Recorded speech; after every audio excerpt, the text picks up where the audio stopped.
Earth is 4.5 billion years old. The universe, almost 14 billion.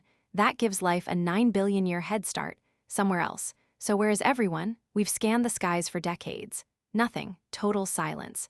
But what if we've been wrong this whole time? What if the aliens already showed up? What if they didn't come in spaceships? What if they came as something much smaller, something invisible? What if they came as us? There's a famous question called the Fermi paradox. A physicist named Enrico Fermi looked at the night sky and asked something simple. Where is everybody? Think about it. There are 200 billion stars in our galaxy alone. Most of them have planets. Many of those planets could hold water. If even a tiny fraction had life, the galaxy should be loud. Radio signals, probes, lights, some kind of cosmic trash. Anything. Instead, we hear nothing. Scientists call it the Great Silence. And honestly, it's terrifying. Because there are only two real answers. Either we are completely alone in a giant dead universe, or we are missing something huge. Most people assume aliens are out there, hiding, far away, watching us from behind a planet like cosmic stalkers, but there's another option. One that almost nobody talks about. What if the aliens aren't out there at all? What if they already arrived a long, long time ago, before there were any humans to greet them? No flying saucers, no glowing eyes, no abductions.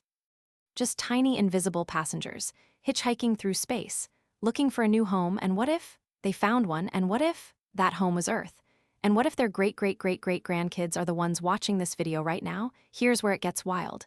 Scientists actually have a name for this idea. It's called panspermia. Don't run away from the word. Let me break it down. Pan means everywhere. Spermia means seeds, seeds of life, scattered everywhere. The theory is simple. Life doesn't have to start on a planet. It can hitch a ride, on a rock, on a comet, on a frozen chunk of dust, then crash into a new world. Sounds crazy, right? It's already been tested. Scientists took tiny creatures called tardigrades. Picture a microscopic water bear with 8 legs and 0 chill. They strapped them to the outside of a rocket, sent them into space. No oxygen, no water, freezing cold, radiation everywhere. They survived. Bacteria survived too. Some were exposed to raw space for years. They came back and started multiplying like nothing happened. Think about that for a second. Life is way tougher than we give it credit for. We treat ourselves like fragile glass. One cold drink and we get a sore throat. But the tiny creatures inside our cells, they can survive an actual rocket launch. They can sleep through cosmic radiation. They are basically built for a long road trip. So now imagine this scene. A meteor slams into a planet. Rocks blast off into orbit. Some of those rocks have microbes hiding inside. They drift through space for millions of years. Frozen. Waiting. Eventually one of them slams into a new planet. The microbes wake up, they spread, they evolve, and after a few billion years, there you, sitting on a couch, watching a Stickman video about yourself. This is where Mars comes in. Mars used to be different. It had oceans, it had rivers, it had a thick atmosphere, and here's the kicker.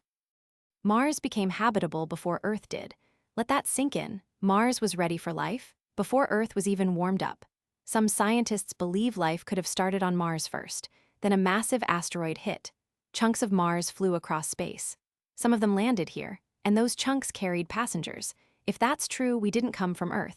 We came from Mars, we are Martians, sitting on a planet that isn't even our original home, forgetting where we came from. That's not science fiction.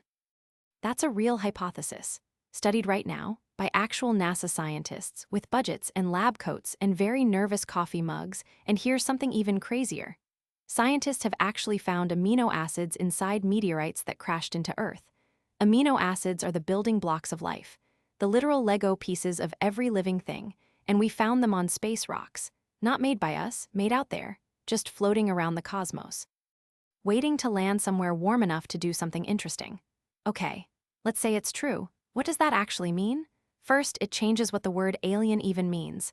We picture aliens as green creatures. Big eyes, slimy skin, weird voice, probably wants your cow. But if life spreads through space on rocks, then every living thing might share the same origin. The bird outside your window, the dog at your feet, the mold growing in your sink. All cousins, all from the same ancient seed. Suddenly the universe doesn't feel empty. It feels related. Second, it changes how we see ourselves. We're not just humans, we're survivors, descendants of something tough enough to cross space inside a rock, something that refused to die. That same stubborn DNA is bouncing around inside your body right now. Pretty wild to think about during a boring math class. Third, it raises a darker question. If life can travel from planet to planet, what else can travel with it? Diseases, viruses, things that were sleeping for billions of years, just waiting for a warm body. When we bring rocks back from Mars, are we 100% sure they're empty? NASA takes this seriously. They have entire teams that handle something called planetary protection. Whole rooms of people whose job is to make sure we don't accidentally start a Martian flu outbreak. Because if we really are the aliens, the next aliens we meet might be coming home with us, in a sample jar, sealed in plastic. Quietly waking up, while the scientist takes a coffee break. So what do we do with all this? First, we stop only looking outward. We start looking inward. Inside every cell of your body is a record. Your DNA is basically a 4 billion-year-old hard drive. It has chapters from bacteria, fish, lizards, mice, and apes. If we really came from another world, the proof is hidden somewhere in there. Scientists are already scanning DNA for weird patterns. Sequences that don't match anything else on Earth. Genes that show up out of nowhere, like a glitch in the code. Second, we keep exploring Mars, not for water, not for cool selfies, for mirrors. If we find life on Mars that uses the same genetic code we do, that's a smoking gun. It means we share an ancestor. It means somewhere out there in the dust is a great-great-grandparent. Third, and this one matters the most, we take care of Earth, because here's the truth nobody likes hearing. If life survived a wild trip through space just to land on this rock, and we wreck the place, we are the worst guests in cosmic history.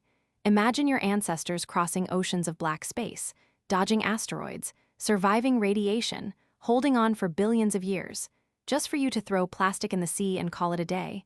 That's embarrassing, on a galactic level. Fourth, look at the people around you differently. Your friends, your family, strangers on the bus. None of them might actually be from here. You're not riding the bus with humans. You're riding it with surviving alien refugees who forgot their old address.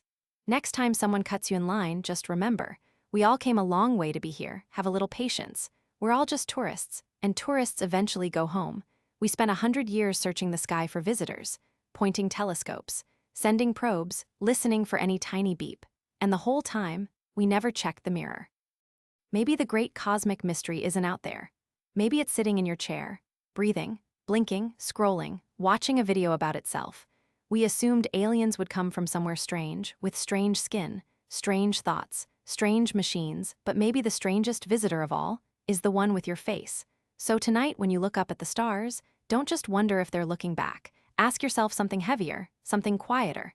If life can travel across galaxies on a rock, and that life eventually became you, then maybe Earth was never really your home. Maybe you've just been visiting, and one day the trip ends. So here's the question to take with you. When you finally look up at the night sky tonight, and you feel that weird pull in your chest, ask yourself one thing: if we are the aliens, what planet are we actually trying to get back to?